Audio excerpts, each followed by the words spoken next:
ಪಾಡ್ಕಾಸ್ಟ್ಗೆ ನಿಮ್ಮೆಲ್ಲರಿಗೂ ಹೃತ್ಪೂರ್ವಕ ಸ್ವಾಗತ.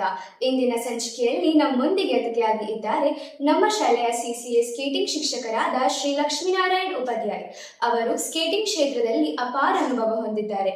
ಅವರು ಅನೇಕ ವಿದ್ಯಾರ್ಥಿಗಳಿಗೆ ಸ್ಕೇಟಿಂಗ್ ತರಬೇತಿ ನೀಡಿ ಯಶಸ್ಸಿನ ಹಾದಿಯುತ್ತಾ ಮುನ್ನಡೆಸಿದ್ದಾರೆ. ಬನ್ನಿ ಅವರ ಸ್ಫೂರ್ತಿದಾಯಕ ಪಯಣದ ಕುರಿತು ತಿಳಿದುಕೊಳ್ಳೋಣ. ಗುರುಕುಲ ಸರಣಿ the voices of values and learning ಕಾರ್ಯಕ್ರಮಕ್ಕೆ ನಮ್ಮೆಲ್ಲರ ಪರವಾಗಿ ಶ್ರೀ ಲಕ್ಷ್ಮೀನಾರಾಯಣ್ ಉಪಾಧ್ಯಾಯ ಸರ್ ಅವರಿಗೆ ಹೃತ್ಪೂರ್ವಕ ನಮಸ್ಕಾರ. ಸರ್, ಮೊದಲ ಪ್ರಶ್ನೆಯೊಂದಿಗೆ ಆರಂಭಿಸೋಣ. ಸರ್, ಬಾಲ್ಯದಲ್ಲಿಯೇ ಸ್ಕೇಟಿಂಗ್ ಮೇಲಿನ ಆಸಕ್ತಿ ಆರಂಭವಾಗಿ ರಾಜ್ಯ ಮಟ್ಟದಲ್ಲಿ ಹಲವಾರು ಪದಕಗಳನ್ನು ಗೆದ್ದು ನಂತರ ಯಶಸ್ವಿ ತರಬೇತುದಾರರಾಗಿದ್ದೀರಿ. ಈ ಅದ್ಭುತ ಪಯಣದಲ್ಲಿ ನಿಮಗೆ ಅತ್ಯಂತ ಸ್ಮರಣೀಯ ಕ್ಷಣ ಯಾವುದು?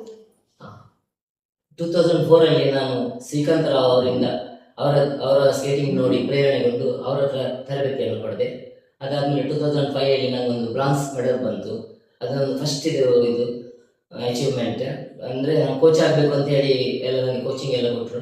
ಅದಾದಮೇಲೆ ಕಾರ್ಡ್ ಸ್ಕೇಟಿಂಗ್ ಸ್ಪೆಷಲ್ ಒಲಿಂಪಿಕ್ಕಲ್ಲಿ ಒಂದು ಚಿನ್ನದ ಪದಕ ನನಗೆ ಬೀಜಿಂಗ್ ಇದರಲ್ಲಿ ಪ್ರಮೀಳಾ ಪಿಂಟೋ ಅಂತೇಳಿ ಅವಳಿಂದ ಒಂದು ಮೆಡಲ್ ಬಂದದ್ದು ನನಗೆ ತುಂಬ ಇದಾಯಿತು, ತುಂಬ ಸಂತೋಷದ ವಿಷಯ. ನಾನು 2006 ಅಲ್ಲಿ ನಮ್ಮದು ಒಂದು ಟ್ರ್ಯಾಕ್ ಮಾಡಿದೆ ಅಂಬಲ್ಪಾಡಿ. ಅದಕ್ಕೆ ಬಲ್ಲಾಳರು ಅಂಬಲ್ಪಾಡಿ ಟೆಂಪಲ್ ಇದು ಬಲ್ಲಾಳರು ಅದನ್ನು ಓಪನ್ ಮಾಡಿ ನಮಗೆ ಇದಕ್ಕೆ ಒಳ್ಳೆಯ ಆಶೀರ್ವಾದ ಮಾಡಿದರು. ಅದಾದ್ಮೇಲೆ ಸತತ ನಾವು ಕಂಟಿನ್ಯೂ ಮಾಡಿ ದೊಡ್ಡ ಟ್ರ್ಯಾಕ್ ಮಾಡಿದೆ ಉಡುಪಿಯಲ್ಲಿ ಅಜರ್ಕಾಡು ಮುನ್ಸಿಪಾಲಿಟಿ ವತಿಯಿಂದ ದೊಡ್ಡ ಟ್ರ್ಯಾಕ್ ಮಾಡಿದೆ.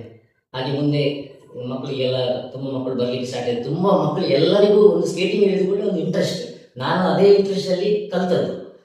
ಫಸ್ಟ್ ಆವಾಗ ಇರಲಿಲ್ಲ, ಎಷ್ಟು ಫೆಸಿಲಿಟಿ ಇರಲಿಲ್ಲ. ಇವಾಗ ಭಾರಿ ಸುಲಭ, ನಾನು ಹೇಳ್ಕೊಡ್ತೇವಲ್ಲ, ಆದರೆ ಸುಲಭದಲ್ಲಿ ಮಕ್ಕಳು ಕಲಿತಾರೆ. ಸರ್, ನೀವು ಹಲವು ವರ್ಷಗಳಿಂದ ಅನೇಕ ವಿದ್ಯಾರ್ಥಿಗಳಿಗೆ ಸ್ಕೇಟಿಂಗ್ ತರಬೇತಿ ನೀಡುತ್ತಿದ್ದೀರಿ. ಅದರಲ್ಲಿ ಅನೇಕ ವಿದ್ಯಾರ್ಥಿಗಳು ರಾಜ್ಯ ಹಾಗೂ ರಾಷ್ಟ್ರೀಯ ಮಟ್ಟದಲ್ಲಿ ಸಾಧನೆ ಮಾಡಿದ್ದಾರೆ. ಸ್ಕೇಟಿಂಗ್ನಲ್ಲಿ ಯಶಸ್ಸು ಸಾಧಿಸಲು ವಿದ್ಯಾರ್ಥಿಗಳು ಯಾವ ಅಭ್ಯಾಸ ಮತ್ತು ಮನೋಭಾವನೆಗಳನ್ನು ಬೆಳೆಸಿಕೊಳ್ಳಬೇಕೆಂದು ನೀವು ಸಲಹೆ ನೀಡುತ್ತೀರಿ? ನಾನು ಸುಮಾರು 20 ವರ್ಷಗಳಿಂದ ಸ್ಕೇಟಿಂಗ್ ತರಬೇತಿಯನ್ನು ಮಾಡ್ತಾ ಇದ್ದೇನೆ. ಮೇನ್ ಆಗಿ ಸ್ಕೇಟಿಂಗ್ ಹೇಳಿದ್ರೆ SKAT ಇದು ಮಕ್ಕಳಿಗೆ ಹೇಳಿಕೊಟ್ರೆ ಸಾಕಾಗ್ತದೆ. ಸುಲಭ. ಶೋಲ್ಡರ್, ನೀ, ಏರ್, ಟೋ, ಈ 3 ಥಿಂಗನ್ನು ಮೈಂಡಲ್ಲಿ ಇಟ್ಕೊಂಡ್ರೆ ಈಸಿಯಾಗಿ ಸ್ಕೇಟಿಂಗ್ ಮಾಡ್ಬೋದು. ಎಲ್ಲರೂ ಅದನ್ನು ಆ ಟೆಕ್ನಿಕ್ ಹೇಳಿಕೊಟ್ಟಿದ್ಮೇಲೆ ಎಲ್ಲರೂ ಮಾಡ್ಲಿಕ್ಕೆ ಸ್ಟಾರ್ಟ್ ಮಾಡ್ತಾರೆ. ಅದನ್ನೀಗ ನಾನು ನಿರಂತರವಾಗಿ ಎಲ್ಲರಿಗೂ ಹೇಳಿಕೊಡ್ತಾ ಇದ್ದೇನೆ. ಆ ಕಲಿಸಿ ನನಗೆ ಕಲಿಸಿ ಮಕ್ಕಳಿಗೆ ಹೇಳಿ ಆ ಶಾರ್ಟ್ ಫಾರ್ಮ್ ಹೇಗೆ ಹೇಳ್ಬೋದು, ಆ ಟೆಕ್ನಿಕ್ ಎಲ್ಲ ನನಗೆ ಸರಿಯಿಂದ ಗೊತ್ತಾಯಿತು. ಶ್ರೀಕಾಂತ್ ರಾವ್ ನನಗೆ ಮೈನ್ ಬೆನ್ನೆಲುಬು. ಧನ್ಯವಾದಗಳು ಸರ್. ನಿಮ್ಮ ಸ್ಫೂರ್ತಿದಾಯಕ ಪಯಣ ಮತ್ತು ಅಮೂಲ್ಯವಾದ ಅನುಭವಗಳನ್ನು ನಮ್ಮೊಂದಿಗೆ ಹಂಚಿಕೊಂಡಿದ್ದಕ್ಕಾಗಿ ಹೃತ್ಪೂರ್ವಕ ಧನ್ಯವಾದಗಳು. ನಿಮ್ಮ ಮಾತುಗಳು ಪ್ರತಿಯೊಬ್ಬ ವಿದ್ಯಾರ್ಥಿಗೂ ಆತ್ಮವಿಶ್ವಾಸ ಮತ್ತು ಪರಿಶ್ರಮದ ಮೌಲ್ಯವನ್ನು ತಿಳಿಸಿಕೊಟ್ಟಿದೆ. ಇಂದಿನ ಸಂವಾದವು ಕ್ರೀಡೆಗಳಲ್ಲಿ ಯಶಸ್ಸು ಸಾಧಿಸಲು ಪ್ರತಿಭೆಯ ಜೊತೆಗೆ ಶಿಸ್ತು, ನಿರಂತರ ಅಭ್ಯಾಸ ಮತ್ತು ದೃಢ ಸಂಕಲ್ಪವು ಅತ್ಯಗತ್ಯ ಎಂಬುದನ್ನು ನಮಗೆ ಮನದಟ್ಟು ಮಾಡಿ ಹಾಕಿದೆ. ಇದು ಗುರುಕುಲ ಸರಣಿ the voices of values and learning. ಮುಂದಿನ ಸಂಚಿಕೆಯಲ್ಲಿ ಮತ್ತೊಬ್ಬ ವಿಶೇಷ ಅತಿಥಿಯೊಂದಿಗೆ ಹೊಸ ಪ್ರೇರಣೆ, ಹೊಸ ಅನುಭವಗಳು ಮತ್ತು ಹೊಸ ಕಲಿಕೆಯೊಂದಿಗೆ ಮತ್ತೆ ಭೇಟಿಯಾಗೋಣ.